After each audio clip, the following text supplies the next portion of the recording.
আচ্ছা, আজ আজ তাহলে কি দেখবো? ক্লাস 9 কোর্সে দেখি 1.3 এর 3 দাগের অঙ্কগুলো।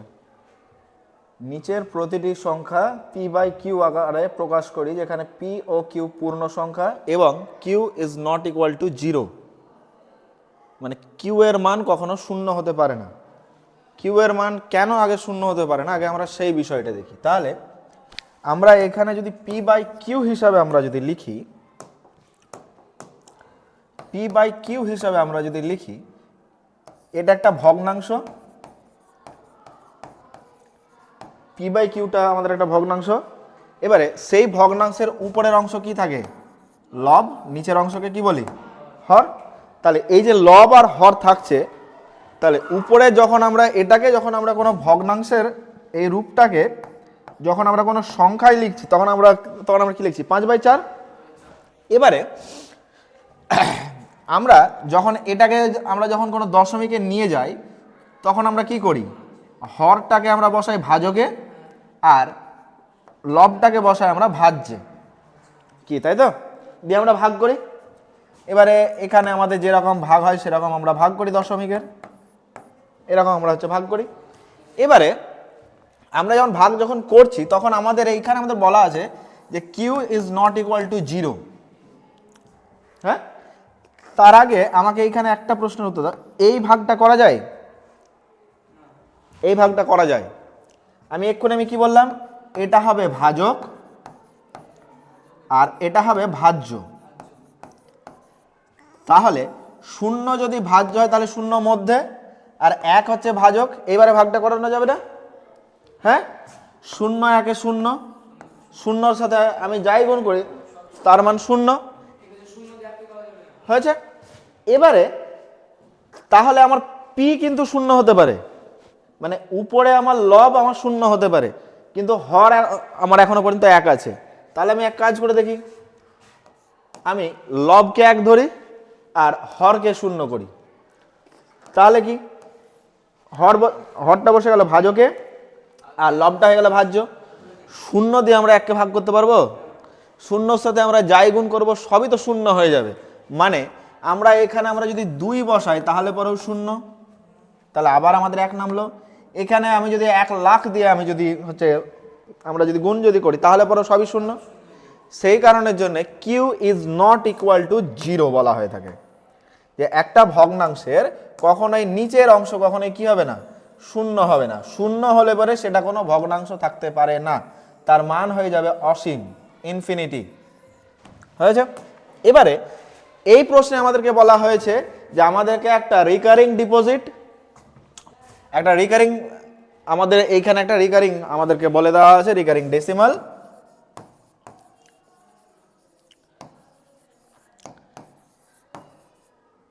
রিকারিং ডেসিমাল বলা আছে, যাকে আমরা বাংলায় বলি আবৃত দশমিক। আবৃত দশমিক বলি। এটাকেই আমরা যখন অঙ্ক করি তখন এটাকে আমরা বলি পৌনঃপুনিক। এই যে আমরা যে অঙ্কটা আমরা এখন টুকে রেখেছি 1.3 মাথায় রিকারিং, এই যে মাথার উপরে যে আমাদের দশমিকটা আছে এটাকে আমরা বলি পৌনঃপুনিক। এটাকে আমরা তাহলে তুলবো কিভাবে স্যার? এটাকে তো আমাদেরকে ভেঙে তো পি বাই কিউ আকারে, মানে ভগ্নাংশের আকারে আনতে হবে। তাহলে এটাকে আমরা তাহলে স্যার করবো কিভাবে? এটাকে আমাদের করার আগে আমাদেরকে আমরা 6-এ আমরা শিখেছিলাম আবৃত দশমিককে সাধারণ ভগ্নাংশে আনার। তো 6-এ আমরা যখন শিখেছিলাম আবৃত দশমিককে সাধারণ ভগ্নাংশে আনার, তখন আমরা কি করতাম? তো 6-এ আমরা যে আগে আমরা বেসিকটা শিখেছিলাম, আমরা আগে সেই বেসিকটা করি। কি আমরা বেসিকটা কি শিখেছিলাম? যে এইখানে 1.3 মাথায় রিকারিং, এর অর্থটা কি? এর অর্থটা হচ্ছে যে 1.3 তারপরে 3টা চলতেই থাকবে বারবার, এটা আমাদের চলতেই থাকবে বারবার। এটা আমাদের কি রকম হিসাবে চলতে থাকবে? ধরে নিই আমাদের 4/3 একটা আমাদের ভগ্নাংশ দেওয়া আছে। আচ্ছা, এবার এই 4/3 ভগ্নাংশটাকে আমরা যখন ভাগ করব তখন আমরা এইভাবে ভাগ করব। তাহলে এই হলো 3 1 3, নামলো 1, দশমিক নিলাম, এলো 0। এর এইবারে 3 3 9, আবার 1 নামলো, আবার 0 নিলাম, 3 3 9, আবার 1 নামলো, 0 নিলাম, আবার এলো 3 3 9। তাহলে এরকম করে তো প্রত্যেকবার আমাদের তো চলতেই থাকবে, 10 10 10 10 করে আমাদের নামতেই থাকবে দশমিকের কারণে। তাহলে এইখানে আমাদের 3 3 3 3 করে আমাদের চলতেই আছে। এবারে আমরা আমাদের বিয়োগ করার সুবিধার্থে আমরা এখন আপাতত কি করব, যে এই যে আমাদের এখানে 1.3 মাথায় রিকারিং, এটা আমরা বুঝে গেছি যে এটা আমাদের কি বলতে চাইছে। তাহলে এখন আমরা এই 1.3 আছে, একে আমরা 10 দ্বারা একে আমরা গুণ করব। যেহেতু দশমিকের পরে এক ঘরের আমাদের এখানে দেখাচ্ছে, সেই কারণে আমরা একে 10 দ্বারা গুণ করব। তাহলে আমরা যদি একে 10 দ্বারা গুণ করি, তাহলে আমাদের কি হবে, এই দশমিকটা এক ঘর সরে যাবে, 1.1, তারপরে দশমিক ছিল, ওর পরে 3 3 3 3 করে আমাদের চলছে। তাহলে এই দশমিকটা এক ঘর সরে যাবে, তাহলে হচ্ছে কত, 13.3 3 3 3 এরকম করে আমাদের চলতে থাকছে, কি তাই তো, 13.3 3 3 করে আমাদের চলতে থাকছে। এবারে আমাদের এখানেও তো সেম একই জিনিস, তাহলে আমরা এর সাথে আমরা শুধুমাত্র 1 গুণ করলাম। তাহলে এর সাথে যদি আমরা শুধুমাত্র 1 গুণ করি, তাহলে এটাও তো আমাদের এইভাবেই চলতে থাকছে। হ্যাঁ, উপরেরটার সাথে আমি 10 গুণ করেছিলাম বলে এইখান থেকে আমি একটা ঘর আমি দশমিকটাকে সরিয়ে দিলাম। যেহেতু দশমিক আমি যদি 10 গুণ করি কোনো দশমিক সংখ্যার সাথে, তাহলে পরে দশমিকটা ডান দিকে সরে, যত ঘর শূন্য থাকে ঠিক তত ঘর আমাদের দশমিক ডান দিকে সরে। আর আমরা যদি ভাগ করি, তাহলে যত ঘর শূন্য থাকে ঠিক দশমিকটা তার বাম দিকে সরে, যত ঘর শূন্য থাকবে তত ঘর দশমিকটা বাম দিকে সরবে। তাহলে এইখানে আমরা 10 দিয়ে গুণ করেছি, দশমিকটা এক ঘর ওই দিকে চলে গেছে। এবারে বাকিটা থাকছে আমাদের 1.3, একে আবার আমরা 1 দিয়ে গুণ করে দিলাম। তাহলে 1 দিয়ে গুণ করলে পরে আমরা যার সাথে 1 গুণ করব সেই সংখ্যাটা সেই একই জিনিস থাকবে, তাহলে আমাদের একই আছে। এবারে আমরা কি করছি, আমরা দুই দিকে আমরা বিয়োগ করে দিচ্ছি। সমীকরণ সমাধান শিখে গেছি, দুই দিকে আমরা বিয়োগ করে দিলাম, সমানের দুই পাশে আমরা দুই দিকে বিয়োগ করে দিলাম। এবারে এই জায়গাটাতে আমি যদি বিয়োগ করি, তাহলে 1.3 মাথায় পৌনঃপুনিক, এটাকে আমি তাহলে কমন নিয়ে নিচ্ছি। কীরকম স্যার ব্যাপারটা যে a ইন্টু বি আর a ইন্টু সি, এদের দুজনের মধ্যে আমি যদি বিয়োগ করি, তাহলে কি হয়, A B minus A C. তো এটাকে আমি তো কমন নিয়ে তো আমি তো এইভাবে তো লিখতে পারি। হ্যাঁ, তাহলে ঠিক এই লাইনটা আমি এই লাইনটা না লিখে আমি সরাসরি এই লাইনটা লিখছি। তাহলে এইখানে এ কোনটা 1.3, তাহলে 1.3 ইন্টু এরপরে 10 বিয়োগ 1, তাহলে 10 বিয়োগ 1 হয়েছে। এখানে এইটুকু অংশ তো সমান, এইটুকু অংশ তাহলে বাদ। কিভাবে স্যার সমান, কিভাবে আমরা স্যার বাদ দিব, 5.6 থেকে 3.6 আমি যদি বাদ দিই, তাহলে পরে 6 6 আমাদের এমনিতেই উড়ে যাচ্ছে, দিয়ে শুধুমাত্র 2 পড়ে থাকছে।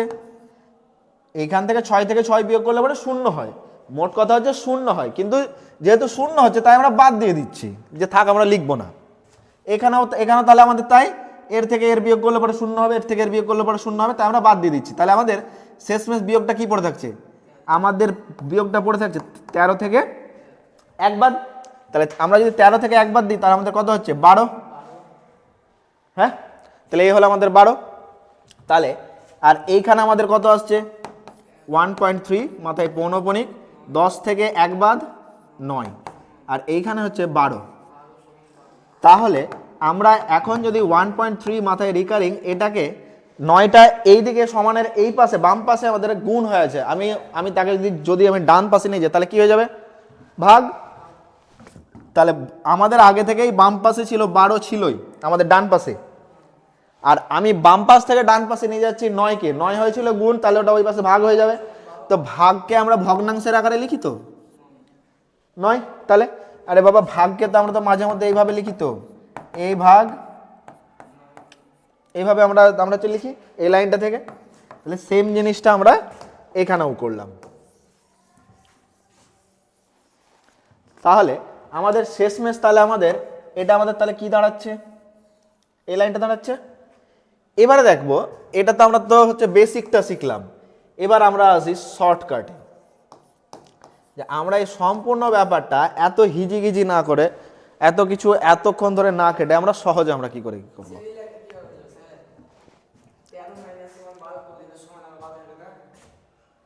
13 - 1 তো এই তো 12ই তো লেখা আছে, হয়েছে। আচ্ছা, এবারে আমি এইটাকে এত হিজিগিজি না করে আমরা সহজ উপায় লিখবো কি হিসাবে। দেখো, প্রথমে ভগ্নাংশের জন্য আমরা হচ্ছে দাগ কেটে দিলাম। এবারে কি, যতগুলোর মাথায় পৌনঃপুনিক আছে ততগুলা হরে 9 লিখবো। কোথায় আমরা 9 লিখবো? হরে। হরে মানে নিচে 9 লিখবো। ভগ্নাংশের উপর দিকে এটা নিচের দিক, তো আমরা নিচের দিকে আমরা 9 লিখবো। কতগুলো 9 লিখবো না, তো যতগুলোর মাথায় পৌনঃপুনিক আছে। তাহলে এখানে কটার মাথায় পৌনঃপুনিক আছে? একটা, তাহলে আমরা 9 লিখবো একটা। যদি দুটোর মাথায় থাকতো তাহলে আমরা কটা লিখতাম? দুটো। যদি তিনটের মাথায় থাকতো তাহলে আমরা কত লিখতাম? তিনটে। তাহলে যতগুলোর মাথায় আমাদের রিকারিং থাকবে মানে আবৃত দশমিক বা পৌনঃপুনিক থাকবে ততগুলো আমরা কি লিখবো? 9। এইবারে যদি আমাদের এইখানে এরকমটা হতো যে 1.65 5-এর মাথায় পৌনঃপুনিক, যদি এরকমটা হতো তাহলে আমাদের এইখানে আমরা তো 9 তো লিখতামই, ওর পরে দশমিকের পরে যত ঘরের মাথায় পৌনঃপুনিক নাই ততগুলো শূন্য। এখানে একটা ঘরের মাথায় নাই, একটা শূন্য।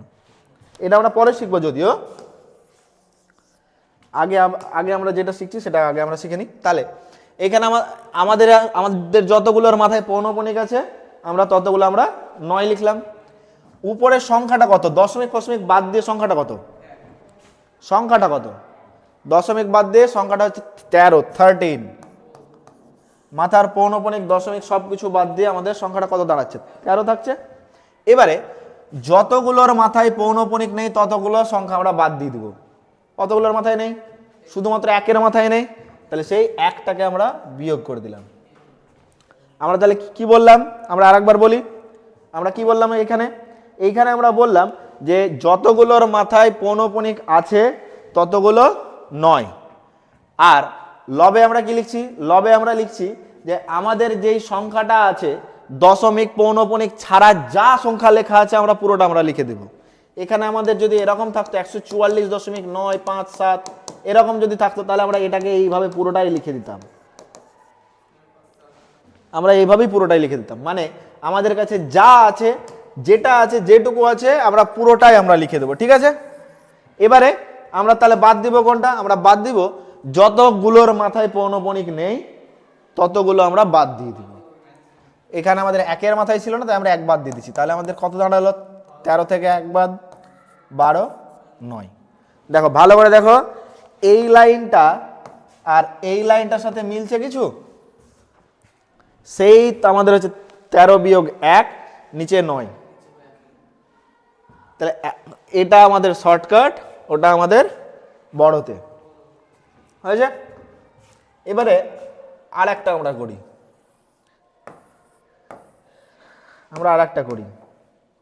নাম্বার 3।